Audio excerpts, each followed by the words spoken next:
อ้เสียวสะพานไปไสนี่สะพานนี้มันสะพานไปใบเซบ้าหน้าตาลบ่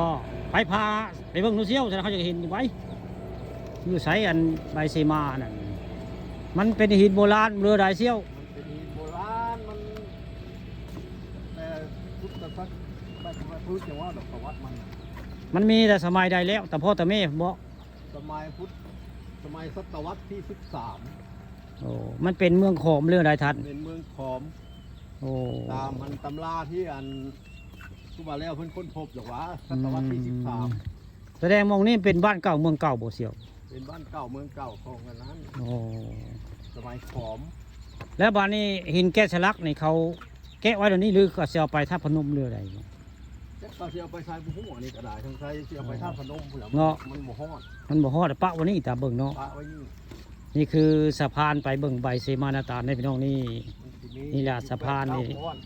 มีที่นี่ที่เดียวนะเสียเนาะในตำบลนาตาลเนาะที่เดียวนี่สะพานในคำขวัญของอำเภอเต่างอยคำขวัญอะไรก็คำขวัญพระเจ้าพระธาตุเต่างอยคู่บ้านบอกพญาเต่าสกาวไก่บอกต้นยางใหญ่หลายร้อยปีโบราณคดีบึงสาใบเสมานาตาลโอ้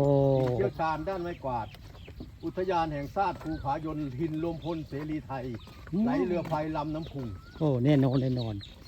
โอ้ก็จื้อได้ดีเนาะเสียทั้งหลายเนาะจื้อคักซื่อแน่ตาเอ้ยมื้อนี้เสี่ยวพามาเบิ่งใบเสมานาตาลได้พี่น้องมื้อนี้เสี่ยวเลื่อมได้เพิ่นออกจอกแก้วกับป่านคำผสมประจันได้มื้อนี้เสี่ยวพามาเที่ยวมาบ้านเพิ่นได้มื้อนี้มาบ้านเสี่ยวพี่น้องเสี่ยวสิพาไปเบิ่งใบเสมานาตาลได้ตำนานของเมืองขอมพี่น้องนี่เพิ่นว่าเมืองขอมนะนี่ตอนนี้กำลังย่างไปยังบ่ฮอดนะนี่กำลังสิย่างไปใบเสมานาตาลได้หมู่นี้คือเป็นบ้านเป็นเมืองขอมที่กิจเก่าเนาะเสี่ยวเนาะนาข้าเจ้าดำเมาบ่เสี่ยวนี่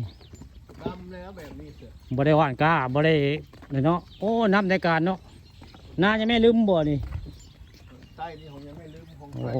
มันหลายเจ้าอยู่หรอกนายังไม่ลืมเนาะโอ้บันไดนี่สร้างมาจะปีแล้วท่านนี่จำได้อยู่บ่นี่ประมาณ57 54หรือ55แม่โอ้ผู้ใหญ่ได้ครับศาลอันเป็นผู้สร้างนี่ผู้ใหญ่นิเวศเด้อนี่นะโอ้ฝีมือของผู้ใหญ่นิเวศเนาะนามสกุลเพิ่นหยังก็